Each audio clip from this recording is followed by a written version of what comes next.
The chair of the House Homeland Security Committee is Mark Green, and the congressman joins me now. Congressman, it seems like we're on the verge of more sanctions on Russia and maybe more weapons for Ukraine. Yeah, it does look like that. The Russians don't seem to be taking President Trump very seriously. It's a sort of schizophrenic message coming out of them. I wouldn't take what Medvedev says very seriously, though. If you read his Twitter feed, it's absolutely, I don't want to say insane, but it's clearly absurd and not what you'd expect from a world leader.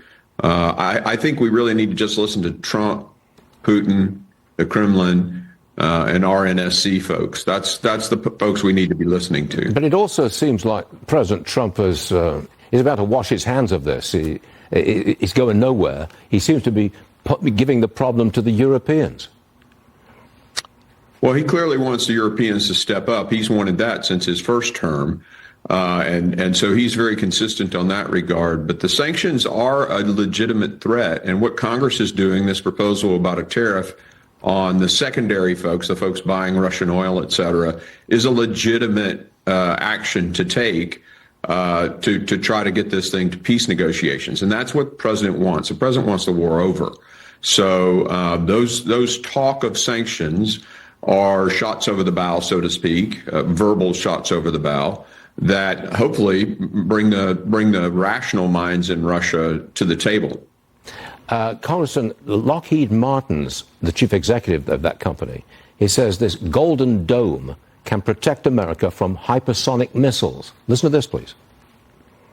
The U.S. government's going to figure out the priorities they have and the timing that they will want to have those priorities accomplished. So there's really three things you got to consider there. One is, what's the geography you're trying to protect? What's the location and what's the area of that geography? What types of attacks are you trying to protect against? Is it drones, small drones, large ones, hypersonic missiles, ballistic missiles?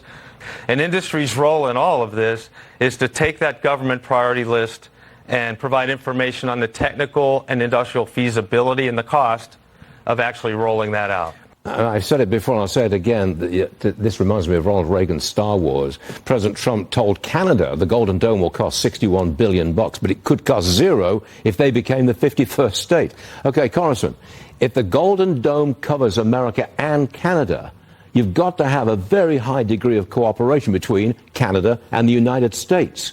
Could be the start of some kind of getting together despite the trade war? Well, you know, the United States and Canada, they're in the Five Eyes. We cooperate with them. You look at military equipment transfers, they're not under the same ITARS restrictions that the UK is under. We are at the highest level possible in military cooperation with Canada. So I think we're already there. The question of paying for it, though, that's another issue.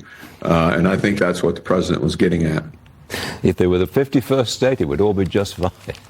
It's interesting, isn't it? Congressman, I know you can see the humor in this, and everybody else can too. Congressman, thank you very much for joining us this morning. We'll see you again soon. Thank you.